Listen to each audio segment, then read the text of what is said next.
We knew we only needed 2 shots, a wide and a medium, and so it didn't take that long, maybe an hour and a half. This diner is in downtown Calgary and it is super busy and it's actually quite small, so we need to go in after hours. So the main thing with this space was lighting it correctly. It's a really cool space, but the existing lights were pretty horrible. So for this wide shot, we backed the camera into the farthest corner that we could, and we shot towards a booth that was kind of in the middle of the diner.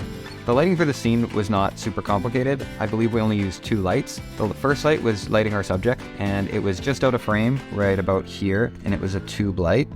And now that I'm looking at this frame by frame, I think you can see the light right here in the reflection.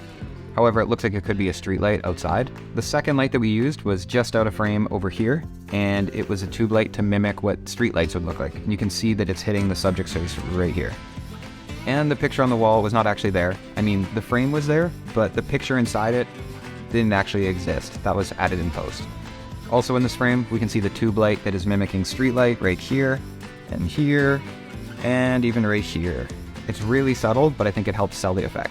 My name's Davey, and today we're going to be breaking down a country music video that I was a part of. My job was to shoot the behind the scenes photos, as well as any promotional photos or anything that would, show up on social media. However, I thought it'd be kind of cool to show the lighting behind each scene, as well as what each scene looked like and the setup that was involved to get these. So the music video is called Last Country Bar, and it's by Tommy Charles. You should go check it out probably before you watch this video. Everything was planned, shot, and edited and directed by my friend Oliver Banyard. So for the live shots of Tommy, we put him on stage and put his backup band just behind him and put some amps on stage to make it look like they were playing. We asked somebody who worked at the country music bar to get the lights rotating and spinning just like it would be like a live show, and he also played Tommy's track so he could sing and strum along with it. Along with the existing stage lights that were moving, we added a couple other lights to sweeten up what this live shot would look like.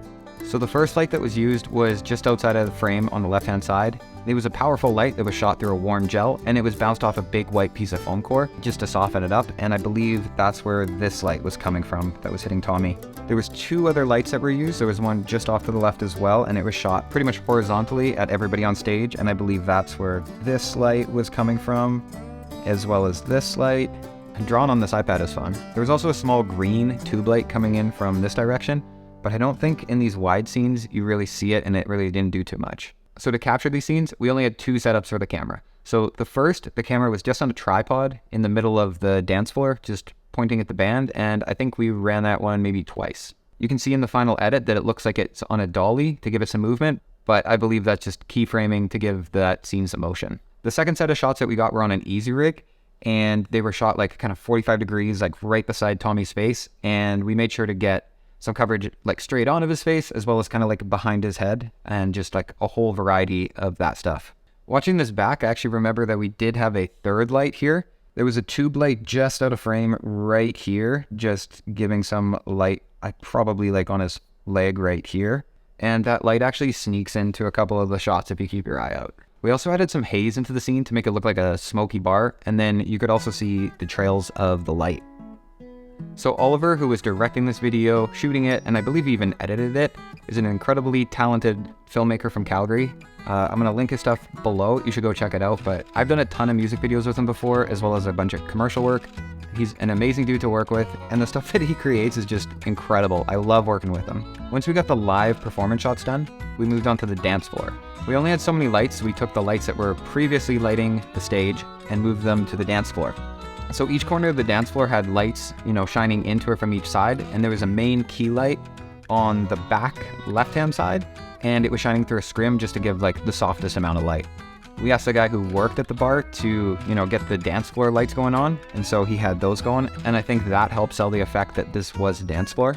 We had a couple extras and background people for the day who were helping, with the narrative pieces and stuff, and so we paired them up and we got them on the dance floor. When you see these behind the scenes shots, you can see the dance floor is extremely empty, so we tried to shoot the main characters as tight as possible.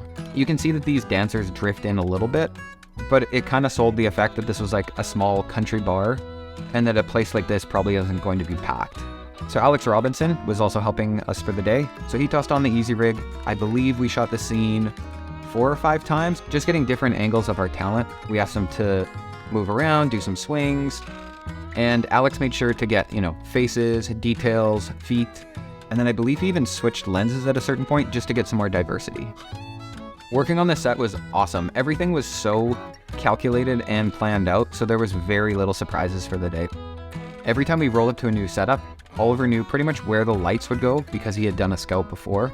He knew the angle that he would be shooting at, and we really had to do only a little bit of fine tuning once we ran the scene through a couple times. I feel like I'm notorious for overshooting and trying as many angles as possible. It was great to work with a team who had done a scout, knew what the finished product should look like, and knew the exact shots and angles that we were looking for. So the narrative part of the video was actually the first thing that we shot on the first day. So the setups for these narrative shots were all within the same area. This first one, as the ladies are walking through the hallway, a large red light was placed just outside this door frame, shining into the back of these ladies, and that was used to emulate some of the neon signs that you would assume would be in a bar like this. And that's where this red was coming from. There was also a green light placed just above them. That was a tube light as well. That would have been just up out of frame here, and that was giving this green here, also to look like a neon light. As we were shooting, I was like, why are we using green? Green looks so weird, but I think when you see it in the finished picture, I think it looks pretty natural, like something you would actually see in a bar. Here's Oliver with our actress, and he's coaching her through her movements and what she's gonna do. We had to shoot this a couple times to make sure it was timed correctly. We had the guy with the trucker hat coming behind them, as well as the cowboy who was trying to pick them up, come in at the right time.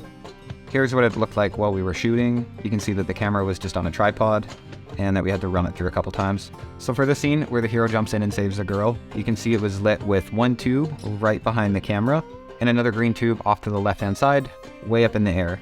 We got a lot of use out of these tubes, and these small lights actually went a really long way. And for the size that they are, they're pretty bright.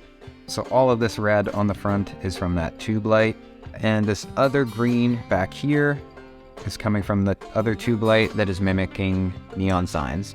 Here's another scene where our lead guy and girl are sitting chatting right before she gets pulled away and leaves her number.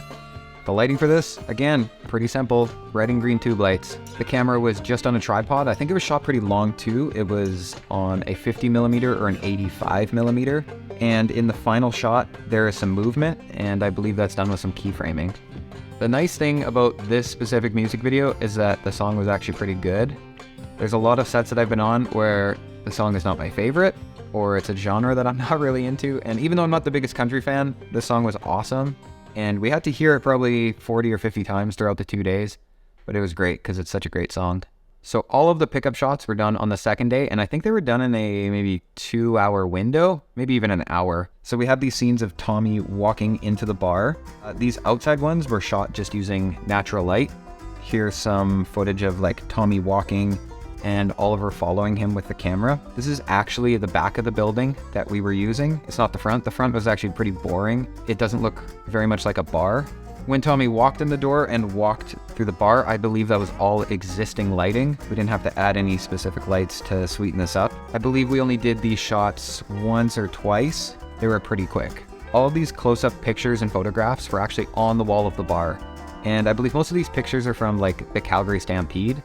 So Oliver just shot all of these handheld. He just had a light off to the side, and he shot as many different angles and faces and textures as he could. We did shoot another scene of Tommy playing music in the bar while it was empty. These shots did not end up actually making it into the finished edit.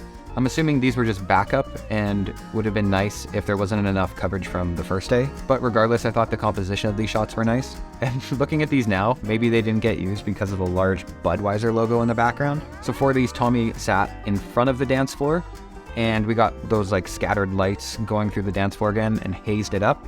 And then we just had a couple lights shining on Tommy, one from the front, a red one coming in from the top side, and one behind just to outline him a little bit. So that's it. That's the music video. That's a really quick breakdown of how it was lit and how it was shot. I really like watching breakdowns of videos for commercials and for music videos. I think it's really neat to see that videos like this aren't always overproduced or tons of lighting. Like, it's really simple lighting setups and they go a long way. If you look closely in the video, you might even see a cameo from me. Let me know if you find that. Anyways, thanks for sticking till the end, and we'll see you in the next one.